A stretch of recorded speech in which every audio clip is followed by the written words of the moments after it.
অহমিকা ভুলে ঈদের খুশি ভাগ করি।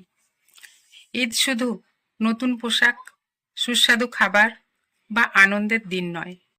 ঈদ হলো হৃদয় পরিষ্কার করার, অহমিকা ঝেড়ে ফেলার এবং আনন্দ ভাগ করে নেওয়ার এক পবিত্র সুযোগ।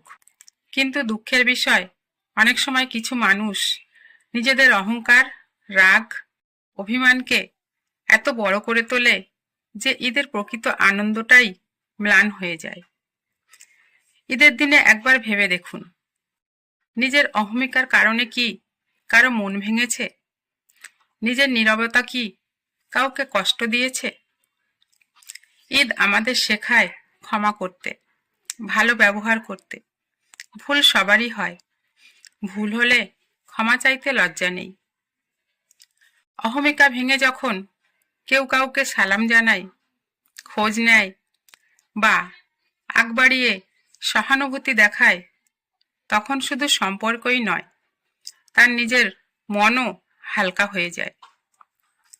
ঈদের খুশি ভাগ করতে সামান্য সাহায্য করে গরিব দুঃখীর মনে একটু খুশি দেওয়া যেতে পারে।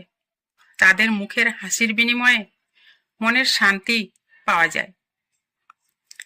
ঈদের খুশি তখনই পূর্ণতা পায় যখন তা একা ভোগ না করে অন্যের সাথে ভাগ করা যায়। যে প্রতিবেশীর ঘরে ঈদের খাবার নেই, যে আত্মীয়ের চোখে আনন্দের বদলে কষ্ট লুকানো, তাদের সাথে খুশি ভাগ করলেই ঈদের প্রকৃত অর্থ পূর্ণ হয়। স্মরণীয়, অহমিকা মানুষকে বড় করে না, বরং নম্রতাই মানুষকে মহান করে। আল্লাহ তাআলা নম্র হৃদয়কে ভালোবাসেন। যে মানুষ ক্ষমা করতে জানে, আনন্দ ভাগ করে নিতে জানে, তার ঈদই সবচেয়ে সুন্দর হয়। আসুন এই ঈদে আমরা অহমিকা ভুলে যাই, অভিমান ছেড়ে দিই, চতুর্দিকে খুশির আলো ছড়াতে সাহায্য করি।